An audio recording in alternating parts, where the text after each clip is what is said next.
Okay, ready, set, go. Battery's not even on. Oh, shoot. Come on, dude. All right, dudes. It's been 2 minutes since the last video.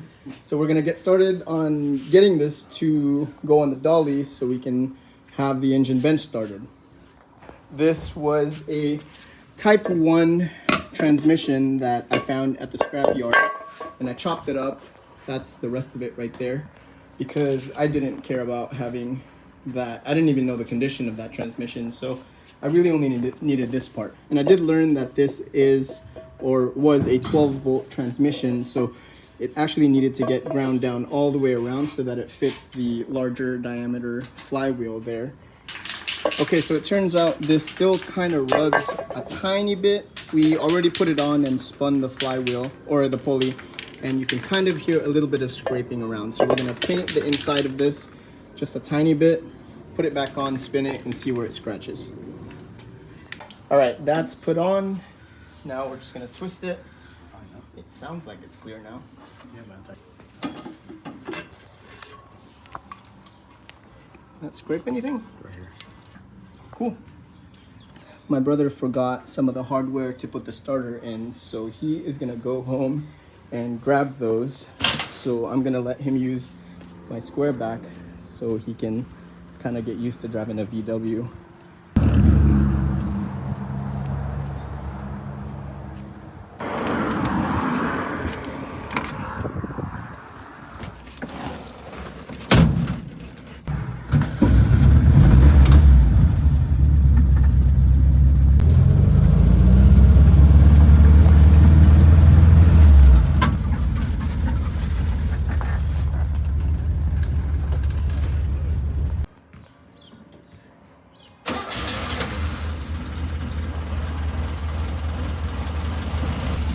Look at this dude.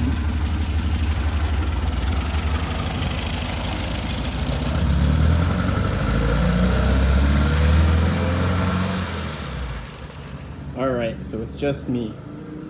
Once we torqued everything down, now we're having issues with the clearance over here again. So you can see as I hit this throttle, that doesn't even want to move. Now that we have everything torqued down, the alternator is kind of tilted a little bit this way.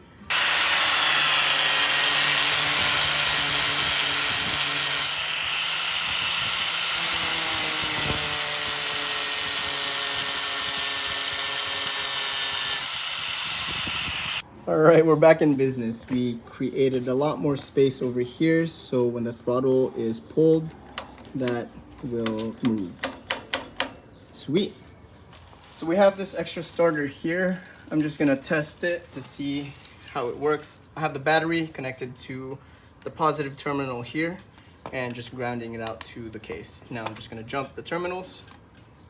And you can actually see this push out and spin. So that's good.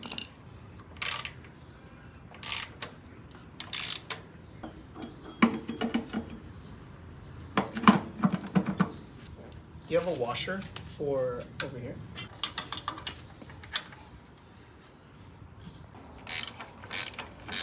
So we technically don't really need to do all four. I think just a couple is enough, but we might as well just tighten all this down. And this other nut goes to this one here. Starter is on. Super tempting to get this cranked, but before we do that, we're gonna set up these gauges really quick. And this is a glow shift gauge here, similar to the one in my square back. The top one is oil temp, bottom is oil pressure. So this one here on the top is the oil pressure for this one, and then this one here is oil temperature. And we're still gonna be utilizing the stock oil pressure here for the dummy light. All right, so gauges are somewhat wired up. We have this here, oil temperature and oil pressure. This one here is gonna be the cylinder head temp. I'm trying to figure out how to switch this to Fahrenheit, but we'll figure that out later. And then we have this tachometer here. So yeah, all these gauges, the wiring's all pretty much done. Next thing we did was the fuel pump here. This is the original one that came out of the car. Well, not the original, the one that came with the car. and we hooked up fuel here. Okay, getting ready to crank this. All the spark plugs have been removed on all 4 cylinders. Right now, all we have connected is just from the battery directly over to the starter motor and ground. And then this battery jumper thing here is where I have the gauges connected. So we are just gonna be looking to see when the oil pressure gets built up, and then we'll kind of keep an eye on the cylinder head temp and oil temp. I don't think it's really gonna be an issue. All right, ready?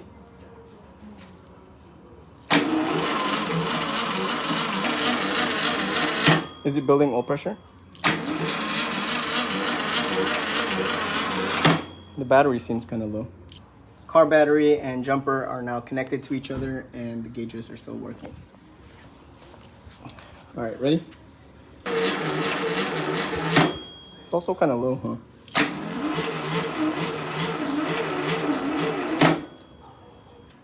All right, we've been at this for some time and we can't get it to get some spark.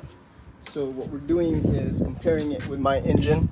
We have this extra coil pack here and we've determined this one works. I've plugged it into mine, my car works.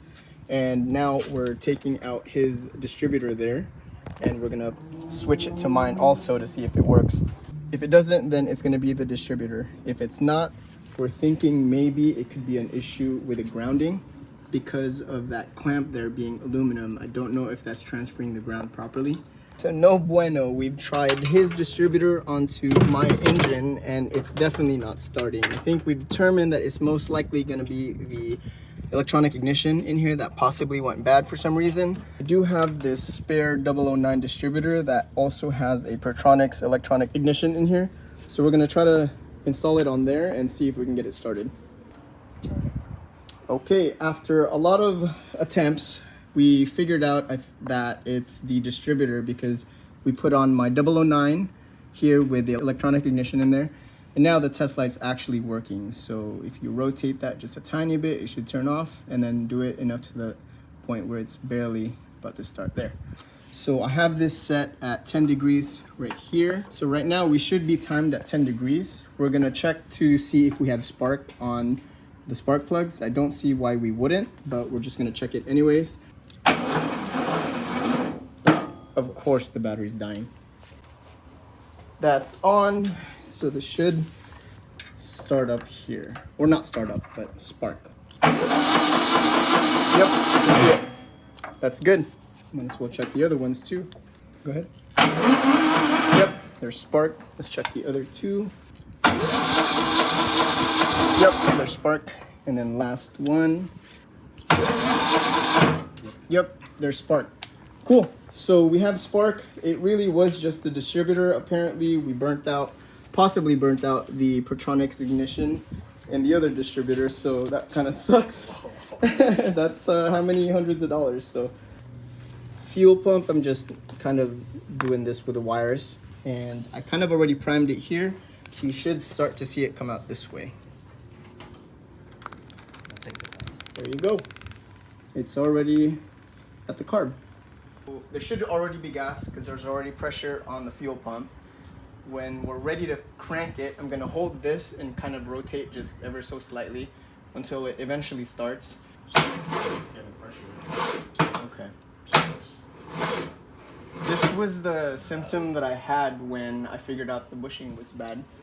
But it's the adapter bushing, you know.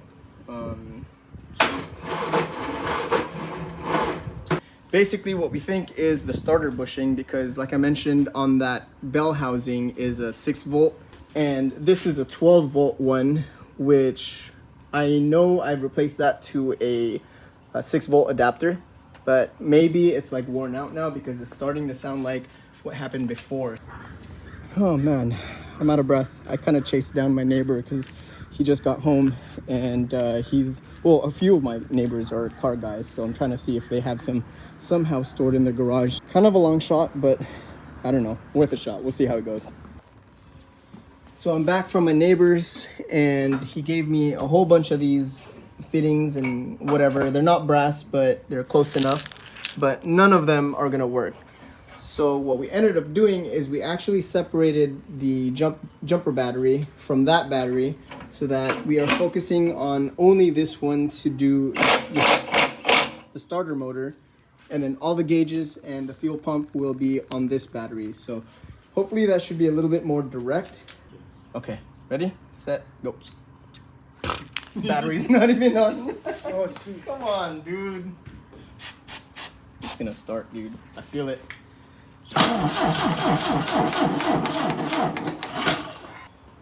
All right, take 58. Yeah, no hope. Okay, take 1008.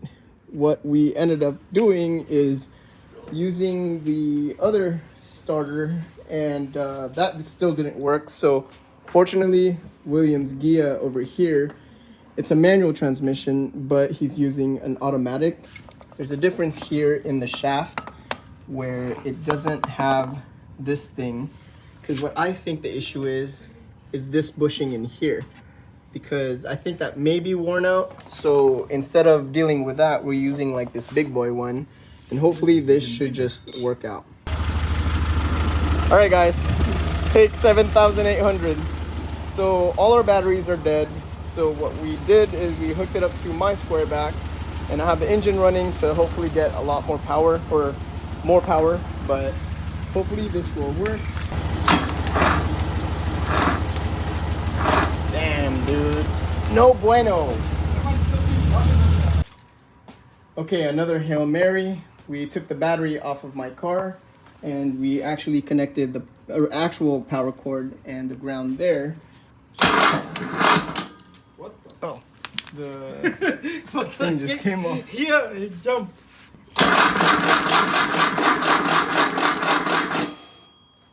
It's building pressure though. Dang. Just a crank, man. It's the next day, and we're gonna try to get this started. And what I think the situation is the bad bushing here. So I'm just gonna use this socket to kind of bang this out and then put the new one in. You can see this one fits a whole lot better. All right, so let's compare the condition of these ones. Yeah, look at the amount of play right here. That just shakes around way too much compared to this one that has a little bit of play but not too much. Yeah, this one seems a little excessive, so we're gonna put this one in.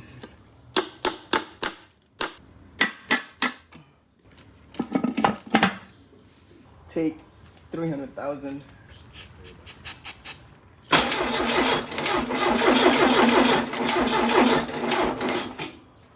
All right, we retimed the distributor to 7.5 degrees before top dead center.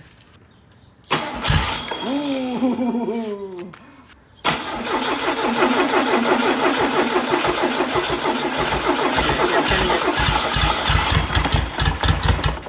Ooh, I did turn it this way, and the more I turned it, the better it got. All right, you saw that it started, so we're gonna try again, and hopefully we can keep it running this time.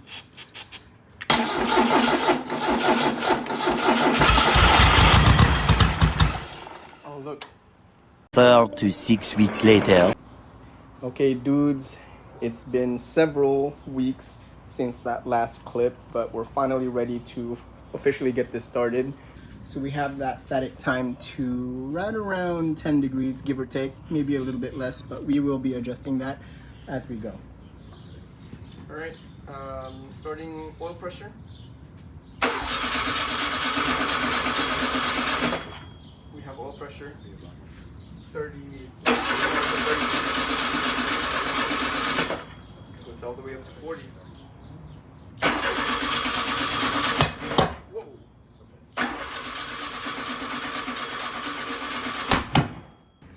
Turn the distributor.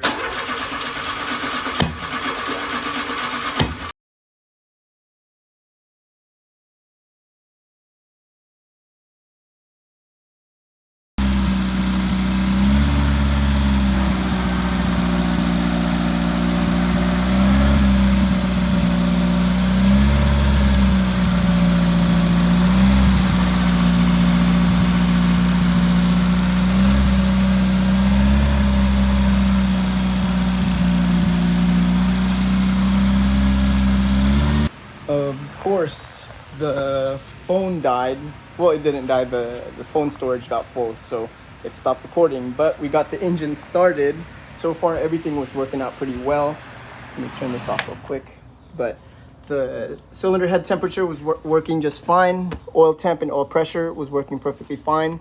And the tachometer was kind of acting silly, so we're trying to figure that out right now. Aside from that, we left this hose hanging down here, and then it melted that, so we're gonna need to replace that.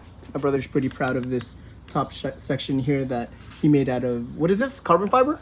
Yeah. Carbon fiber? Wow, cool guy. Okay, so we installed, well, my brother installed that one going to the back, and then we still have to swap out the distributor, but right now we're gonna work on checking the compression. So this is set to cylinder 1.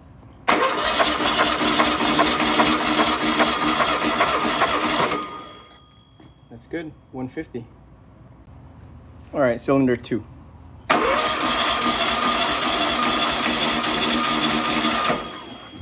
Yep, just over 150. Cylinder 3.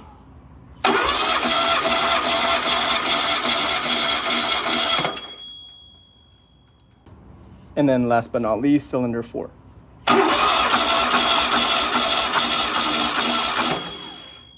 Yep, pretty equal across the board. All right, we are recording. So we've swapped out the distributor over back to the flamethrower distributor, and we are gonna retime the dynamic testing.